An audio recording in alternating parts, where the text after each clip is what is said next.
We delivered 300% over target, and instead of a raise, my boss said we were being punished for making other teams look bad. My team was crushed, but I called a meeting, and what I revealed made all 12 of them quit on the spot.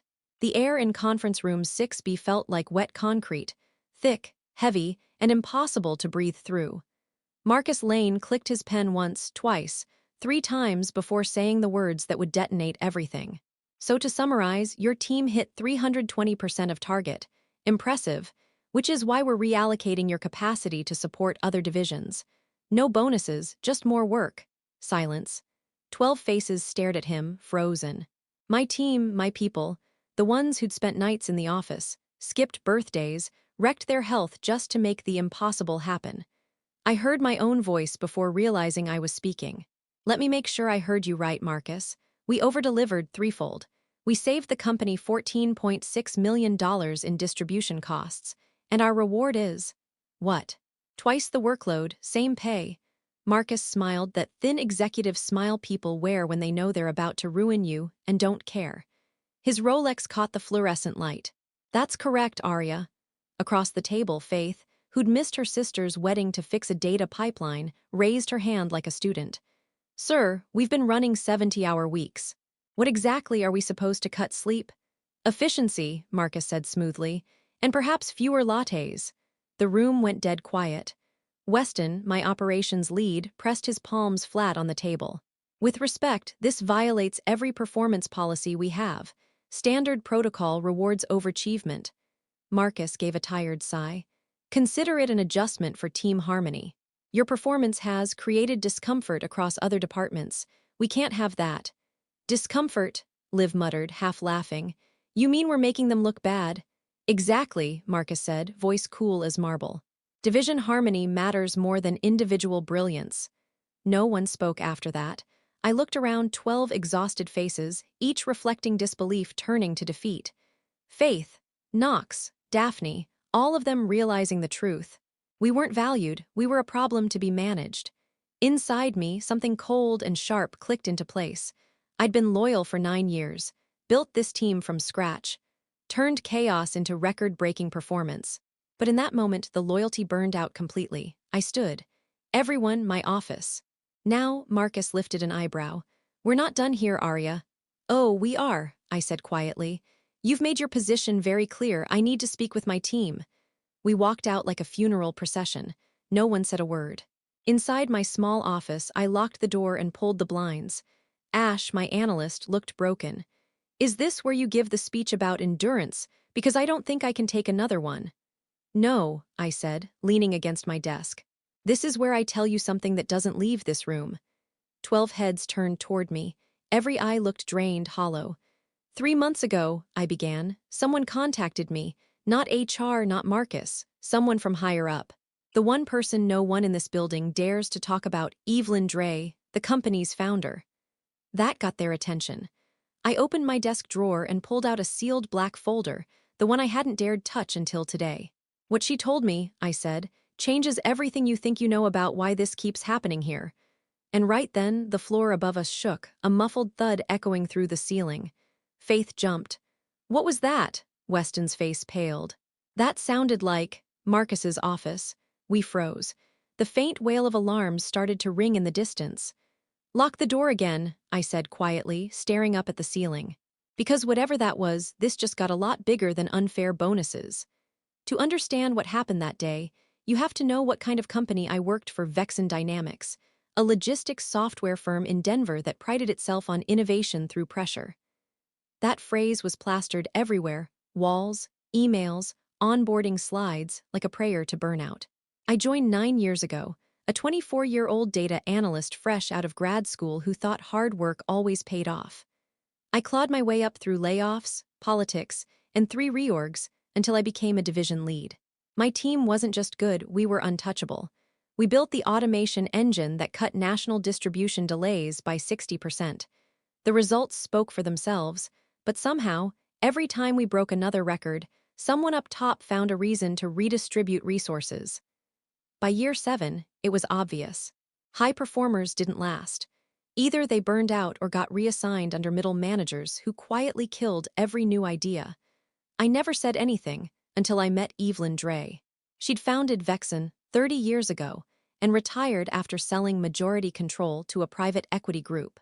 Most of us thought she'd vanished into the mountains. Then, one night last spring, I got an email from a private address. Miss Vega, I've been watching your team's metrics. We need to talk privately. I thought it was spam until she showed up at a coffee shop the next morning, wrapped in a gray wool coat, sharper than anyone her age had a right to be. Why is it, she asked, stirring her coffee, that every high-performing team in this company gets dismantled within a year? I told her what everyone said: politics, jealousy, turnover. But she didn't buy it. No, she said. It's design. Someone's building a culture where mediocrity feels safe and excellence feels dangerous. We met 3 more times in secret. Each time she brought new data, employee exits, budget anomalies, buried reports. She wanted proof that innovation was being suppressed. That's when she proposed an experiment. You and your team will perform at your highest level, no restraint, she said. But document everything. Every request denied, every policy changed, every penalty disguised as redistribution. We'll see who tries to kill it. It sounded insane, but the more I thought about it, the more it made sense. We'd always wondered why doing more just brought punishment. So, I agreed. My team delivered the best quarter in company history, 320% above target. And just like Evelyn predicted, Marcus rewarded us with double the workload and 0 bonus. That was our proof, but it wasn't the whole picture. Evelyn had said one thing before we ended that last meeting that still haunted me. If you push this far enough, they won't just silence your work, Arya. They'll erase it and maybe you. I hadn't understood what she meant until the alarms started blaring above our heads that afternoon. Faith pulled back the blinds, eyes wide. Smoke, actual smoke, drifted past the upper windows. Security guards were running across the courtyard. Jesus, Knox whispered. What the hell is happening? My phone buzzed. Unknown number. One message. Do not leave the building. Trust no one.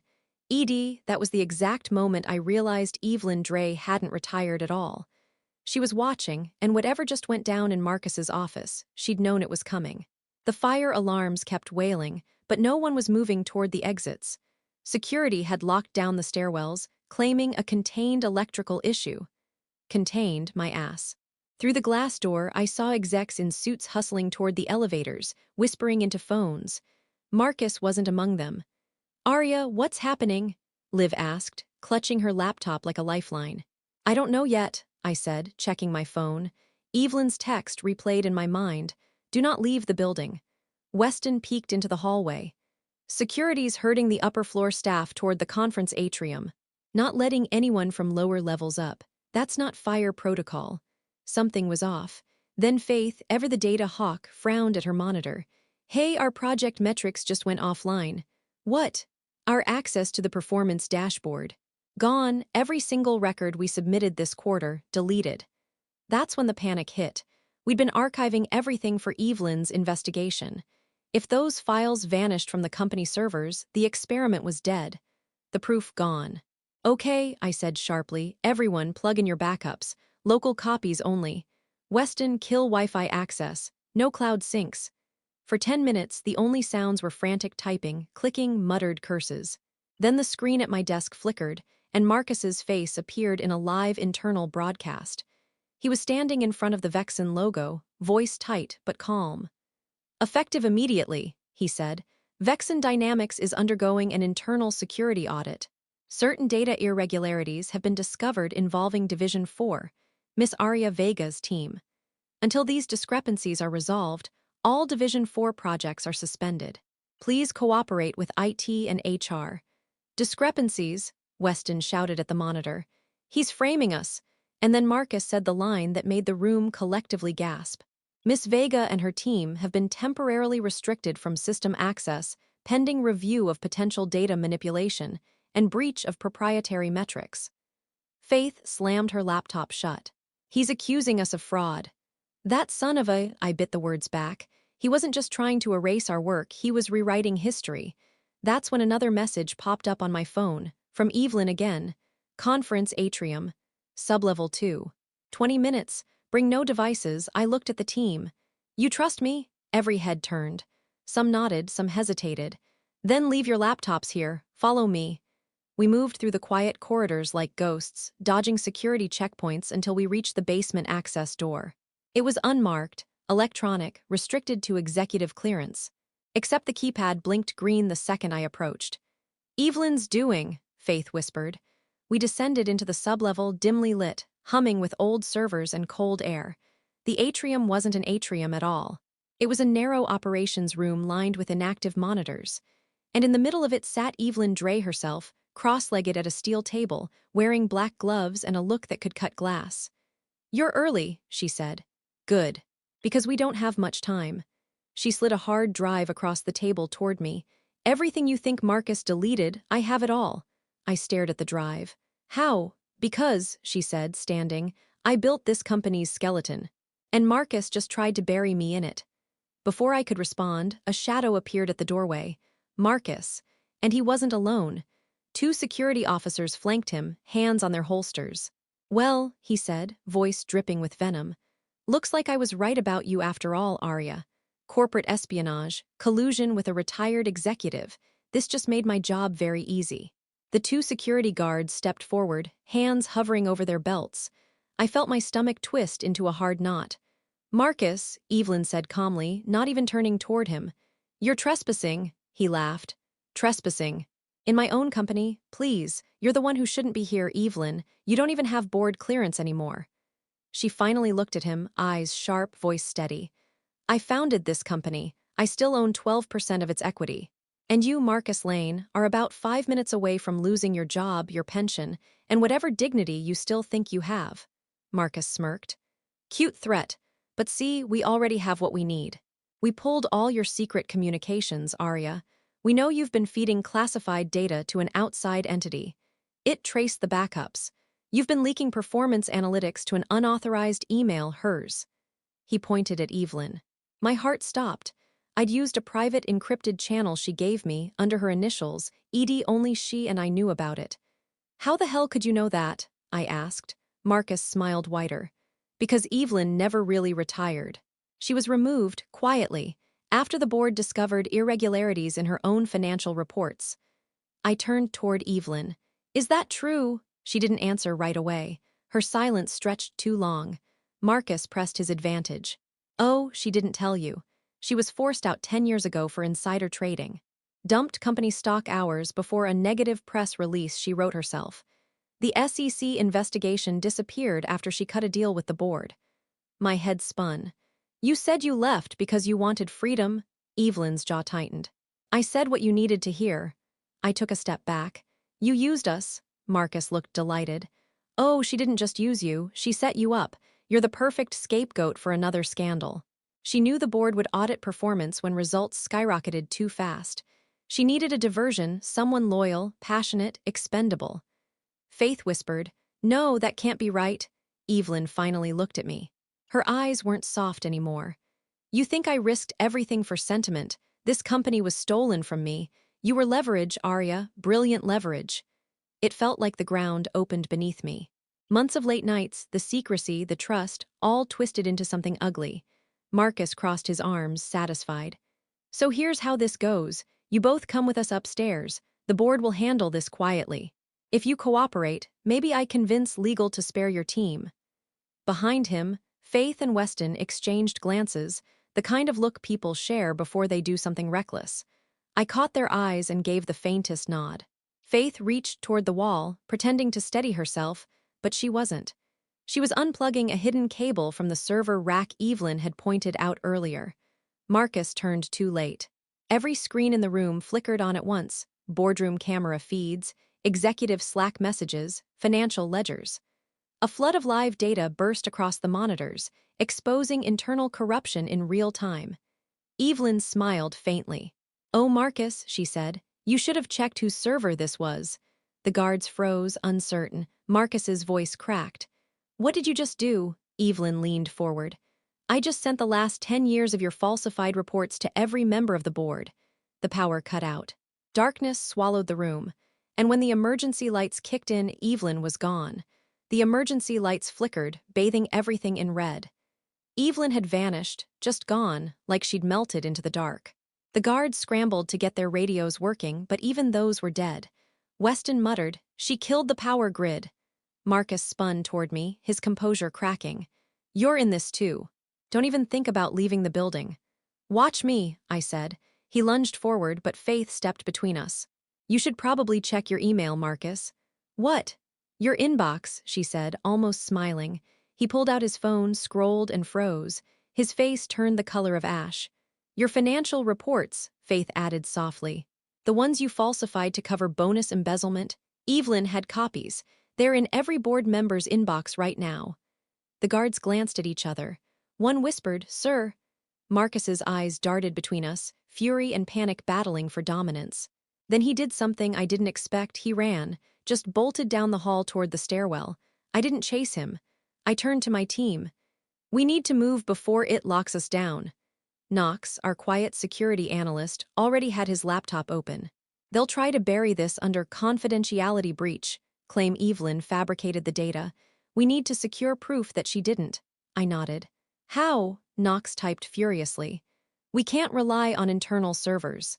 But if we mirror the logs to an external audit node, the same one we used for the distribution pilot, they'll be verifiable.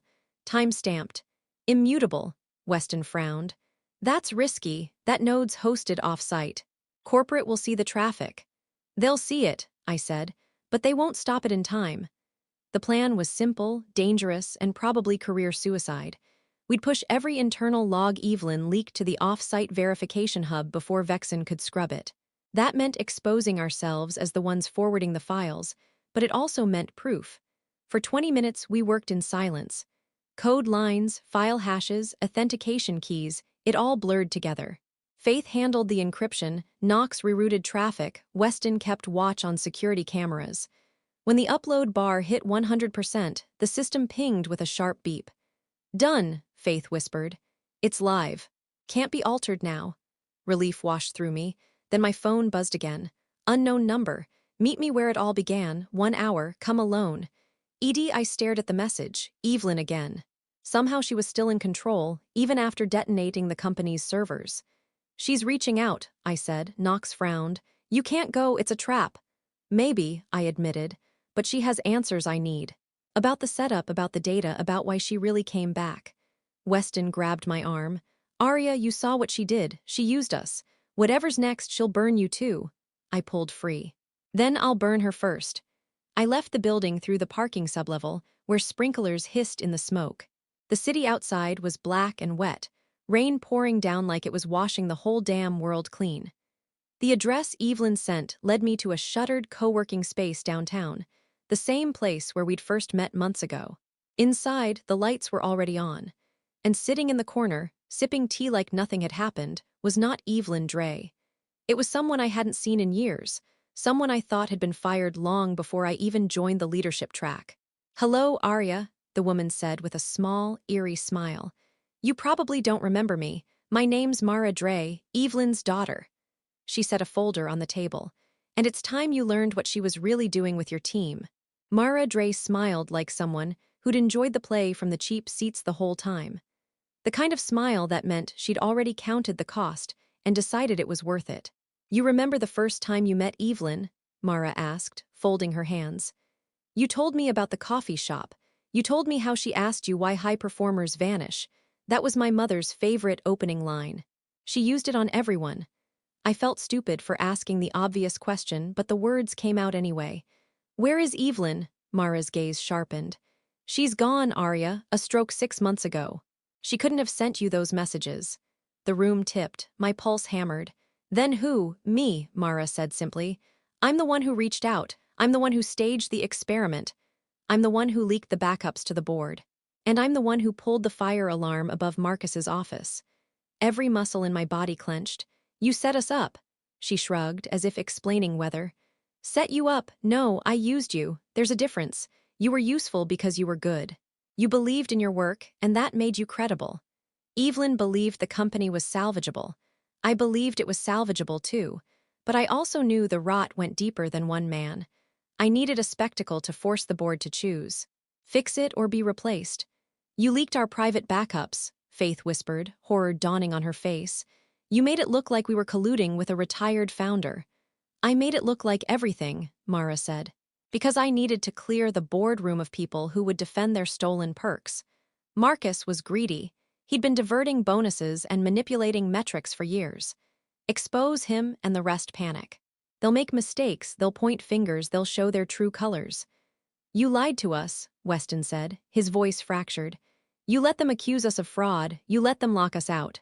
You put our careers on the line. Mara's face softened for a fraction of a second. And you got something in return, evidence, immutably mirrored to an independent audit node. That's the truth you'll need when they try to bury you. You did the hard part by performing. I gave you the means to prove you didn't fake a thing. I wanted to hate her. I tried to want to punch her smug, pale face and spit the word betrayal like a curse. Instead, the thing I felt was more complicated, a cold, hollow fracture where trust used to live. Why now? I asked. Why burn everything for control? Mara leaned forward. Because control matters. Because people like Marcus don't just hoard money, they reshape an entire company to serve their vanity. My mother built something that could have lasted a century. The board's milking it for a decade and leaving corpses of innovation in their wake. You were a test subject. I needed to know whether the company would protect excellence or protect itself. They failed. You could have come clean, Faith said, voice small. You could have warned us. Warning wouldn't have worked, Mara replied. They bought the right kind of lawyers. They bought quiet settlements. They bought silence. Only a spectacle would force transparency. The air tightened. I imagined Marcus upstairs, scrambling, while the rest of the execs wiped sweat from their palms and called lawyers. I imagined the board's inbox filling with the files Mara had sent. I imagined my team's names dragged through legal mud. And there's something else, Mara added, sliding the folder toward me. Her fingertips left a faint smear on the paper. Evelyn wanted a successor. She wrote a letter naming a single heir to her shares if anything happened to her. She gave me the keys, but I'm not handing them to the board. I'm handing them to people who will use them. I opened the folder with numb fingers. Inside, among photographs and letters, was one photograph I hadn't expected to see. My old mentor, Jonah Pike, smiling, hand in hand with Mara, standing at a charity gala years ago. I'd known Jonah, I'd trusted him. He'd long since left the industry. Jonah, I said, my voice sounded like it belonged to someone else. How is he? Mara's smile grew thin. He's the final piece. He's already on the inside. He'll open some doors for us. But first, you have to decide. Help me take the company back, or I let Marcus finish what he started and watch you all get burned trying to clear your names. Her words landed like a guillotine blade. The room narrowed, my choices sharpened. Join a coup that had used us from the start, or walk away and risk everything we'd built. I thought of Faith missing her sister's wedding, of Weston skipping vacations, of Daphne postponing surgery. I thought of the look on Marcus's face when he realized what was happening. My jaw set so hard it hurt. Give me 1 hour, I said. Mara's eyes flicked to the clock. You have 30. Then Jonah meets us at the pier. Be ready. I left the co-working space with the folder and a taste of copper in my mouth. Outside, rain hammered the city like a drumbeat. My phone buzzed, a new message from an unknown number. You're out of time, Arya. Choose wisely. It was Marcus. I typed one word back, fingers trembling. Okay. I met Jonah Pike in the rain behind an old pier warehouse on the south side of Denver. The river was black glass, catching every bit of lightning that split the sky. He looked older, leaner, but still had that same calm, deliberate presence he'd carried back when he trained me years ago. Didn't think I'd see you again, I said. He gave a slow nod. I didn't think you'd still be here after what they did to you. I kept my distance. Mara says you're part of this, that you've been on the inside all along. Jonah looked away toward the river. Not exactly. I was trapped inside. You think you're the first team Marcus destroyed? He did it to me 5 years ago. Different project, same playbook. We built the predictive routing system that cut costs across 6 states. He buried it, called it unstable, reassigned my team, then used it under a different name 6 months later. My patent filed under his. He turned back toward me, eyes colder now. I went to Evelyn, she believed me. But the board shut her out. When she tried to expose it, they threatened her family, her daughter included. That's when she disappeared. She wasn't retired, Arya. She was forced out under a legal gag order that silenced her until she died. The words landed like a punch. So Mara's doing this to avenge her mother? Jonah gave a bitter laugh. You think this is about revenge? You don't get it. Evelyn wasn't just forced out, she was robbed. The board forged her signature to transfer her remaining equity into an executive trust Marcus controlled. She died believing she still owned her shares. Mara found out 2 years later when the lawyers refused to release the inheritance. They told her the shares no longer existed. So she decided to burn the whole place down. He nodded. She wants control, not just to fix the company, to own it again. She's got evidence, leverage, even allies on the board, but she needed you to light the match. A loyal employee who'd make it all look organic. My throat tightened. She used me as the face of a hostile takeover. She did, he said quietly, but Marcus used you too. You were caught between two predators feeding on the same kill. Lightning split the sky again, and for a second I saw Jonah's reflection in the glass doors, something haunted in his eyes. Marcus knew about Evelyn's secret communications months ago, he said. He intercepted the first data packet you sent her. He didn't delete it. He saved it, a breadcrumb. He wanted to see who she'd pull in. I frowned. Wait, you're saying Marcus let this happen? Jonah's voice dropped. Marcus needed a crisis big enough to distract the board from his bigger play. He's been embezzling through shell suppliers, fake contracts for logistics software, offshore accounts tied to Vexen's procurement division. He knew Evelyn's daughter would eventually come sniffing. He wanted to flush her out, and you were the perfect bait. I felt like my lungs stopped working. So this whole war, Mara versus Marcus, was staged. Jonah nodded. Two people fighting for control of a corpse. And you, Arya, are standing right in the middle of it. Both sides have dirt that can bury the other, and both sides are counting on you to deliver it. I stepped closer. What about you, Jonah? Whose side are you on? His expression softened, regret flickering across his face. Neither, but I made a promise to Evelyn before she died that if her daughter ever came back for blood, someone would make sure the truth came out clean. No more lies, no more collateral damage. He reached into his coat and handed me a flash drive. This is everything. Real numbers, offshore transfers, the legal forgery chain, the messages between Marcus and the board lawyer. You can end them both if you want. But once you release this, there's no coming back. You'll burn Mara's crusade, Marcus's empire, and probably your own career. The flash drive felt heavier than it should have. 100 lives worth of secrets in something that fit in my palm. What would you do? I asked. He gave a faint smile. I already did, I left. But you still have something left to lose. I stood there in the rain as Jonah walked away, his shadow fading into the storm. The flash drive pulsed in my hand like a heartbeat. And then from the darkness behind me, a voice said quietly, "You weren't supposed to know that yet." I turned, and there she was, Mara Dre, standing under an umbrella watching me. "You've been busy," she said. "Jonah talks too much." I took a step back, the drive clutched tight. "You really think I'm giving this to you?" Her smile didn't reach her eyes. "No, I think you'll do what I planned all along." She tilted her head slightly. "You'll destroy us both, and you'll think it was your choice." I held that flash drive like a grenade for a long time, warm from my palm, heavy with every stupid, heroic, and cowardly choice anyone in that company had made over a decade. Jonah wanted me to take it and burn everything down. Mara wanted me to hand it over so she could play queen. Marcus wanted me to slip quietly into disgrace so he could keep his estate. Nobody asked what we wanted. For 36 hours, I did nothing obvious.